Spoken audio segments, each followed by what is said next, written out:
Welcome back. You are now listening to episode 3 of Talks with Jay, Views of a Sagittarius. Before we get it started, let me shout out my sponsor, Anchor app. If it wasn't for Anchor app, I wouldn't be able to get my podcast done. Their app is free and convenient and an easy way for beginning podcasters to start their podcasting careers off. So again, shout out to the Anchor app, and if you are ready to start podcasting, I recommend the Anchor app.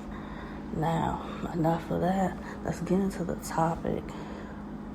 So, episode 3, the WNBA season. This past Saturday, July the 25th, the WNBA season kicked off. Man, everybody was ready for the major matchup, which was Sabrina Ionesco versus Sue Bird. You can't even talk about the matchup first. You gotta say welcome back Sue Bird and welcome back Breanna Stewart from injury. Now, let's get into the game. Sabrina Ionesco struggled in the beginning, trying to get the flow of the game and up to speed with the defense. But when she got settled in with the help of Lasia Clarendon, who's also starting guard in the backcourt with her for the New York Liberty, she was fine.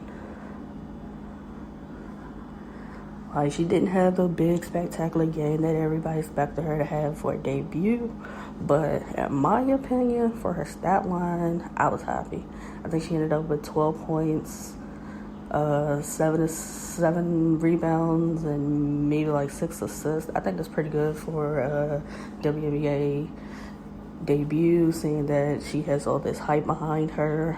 And she's one of 9 rookies on the New York Liberty roster. On the other hand, she was facing one of the GOATs of the WNBA in Sue Bird. Like, when we talk about top WNBA point guards, you can't not mention Sue Bird. Sue Bird, I think, is in her 17th season this year. And she's 39 years old. She was getting up and down the court as if she was probably like in her 20s. Like, you can't even be mad at that, because Sue Bird knows when she gets out there on the floor with Breanna Stewart, like, that 2-man game, can't nobody stop that. Did the matchup live up to the hype? The Sue Bird versus Sabrina Ionesco matchup live up to the hype? I think it did, even though you really didn't see them guard each other. For the most part, when Sabrina Ionesco had the ball, Alysha Clark, who is the best defensive player for the Seattle Storm, was basically defensively guarding Sabrina Ionesco, and made it difficult for her to really, get the shots going and everything. Like, I don't think she even made a 3 in her debut. But I can say, just based off the debut, it was decent.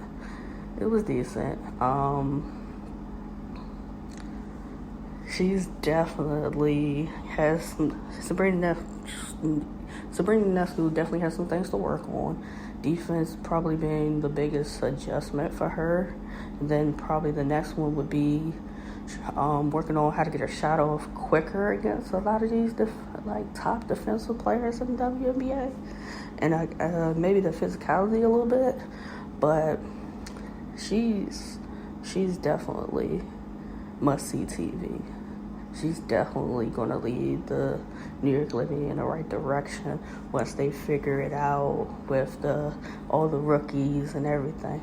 But that matchup was cool. Sue Bird 1-0. Stewie coming back, dropped the double-double with the 18 points and 10 rebounds For a person that's coming back for a ruptured Achilles, Breanna Stewart came back as if she was never injured.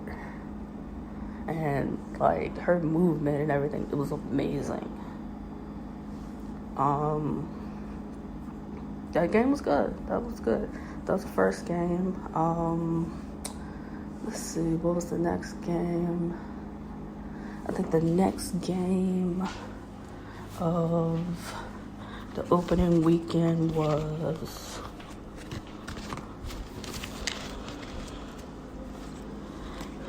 the Sparks and Mercury. So let's talk about the Phoenix Mercury this season. Welcome Skylar Diggins-Smith, and welcome back a healthy Diana Taurasi.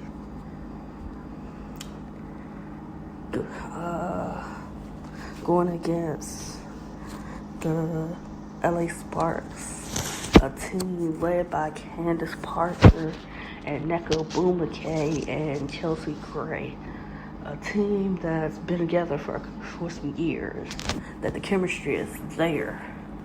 Hopefully within the first couple of games for Phoenix, they'll figure it out how to make DT and Brittany Griner and Skylar Diggins-Smith work, that they're a big three, because that was the goal when bringing Skylar Diggins-Smith in. But in the first game, didn't really work as a big three. Skylar Diggins-Smith, for not playing last season, did great. She still had that bounce in her step, like her shot. Even though she wasn't making everything, her shot looked good. She was getting up down the court after being out due to pregnancy and for the whole season last year. Also, Phoenix has a lot of new bench players, so you really don't know how that's going to work for them. They got Nia Colfie from, I think, the Atlanta Dream. They ended up getting Bria Hartley from, I think, the New York Liberty last year. They brought in Kia Vaughn, who I don't even think played in the WNBA last year. Yeah, so they got a lot of pieces. Oh, also from the Mystics championship team, they traded and got Shatori Walker-Kimbrough, who was a valuable piece to the Washington Mystics off the bench. So they got a lot of young pieces in Phoenix that they need to figure out to go along with Skylar Diggins-Smith, Diana Taurasi, and Brittany Griner. Yeah. And as far as the Los Angeles Sparks,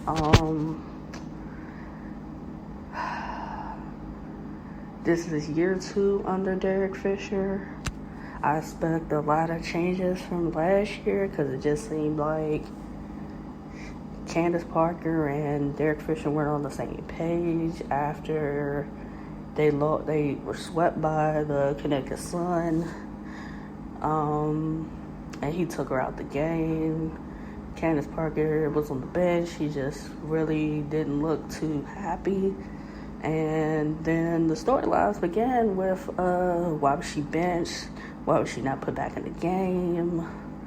And then when they lost and were out the playoffs, everybody wanted to point the finger at Derek Fisher, when I think it really comes down to the chemistry of the team, and Candace Parker had been dealing with some injuries, so I think he tried to go with the players that were really trying their best and giving their best. I guess that's the best way to put it. So,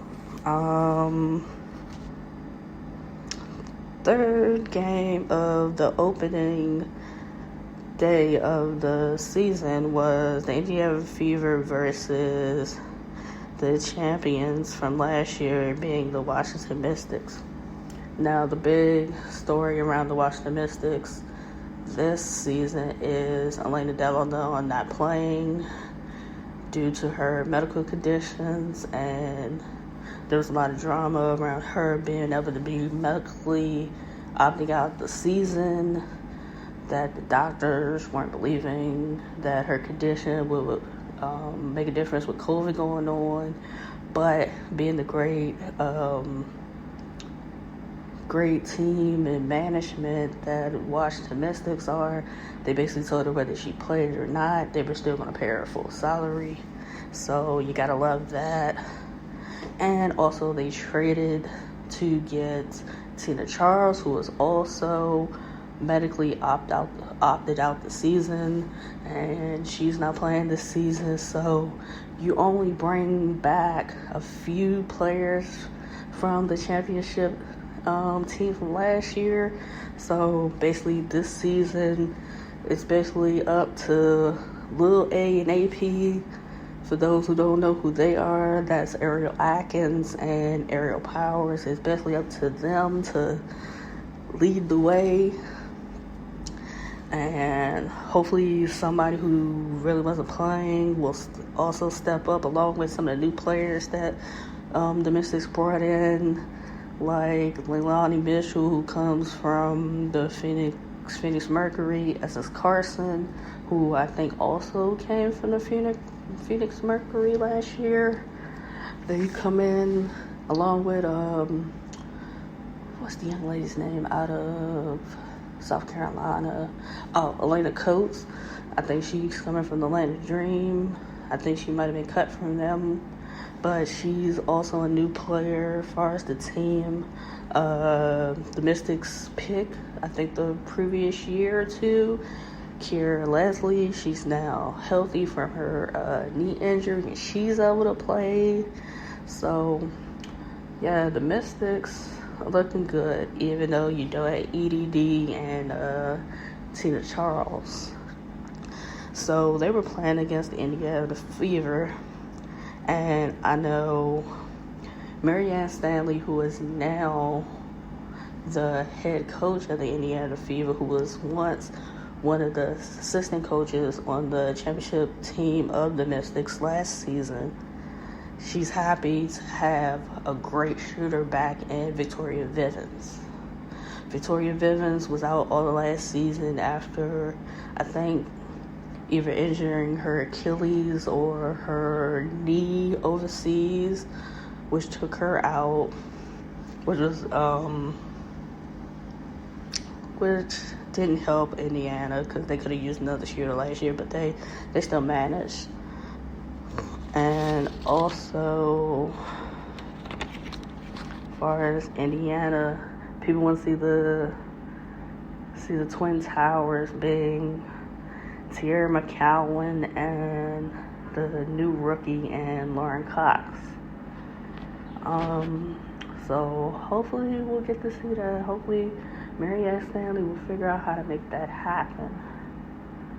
But Indiana is still rocking with the youth, led by none other than the walking three-point bucket herself, Kelsey Mitchell, and also led by the defensive stopper and Tiffany Mitchell, and anchored in the middle with the OG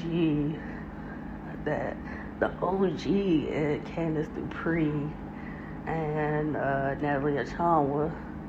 The only person really that Indiana's missing is their all-star point guard, Erica Wheeler, who was the MVP of the All-Star game, being the first non-drafted player to win MVP, and I believe to make an All-Star game.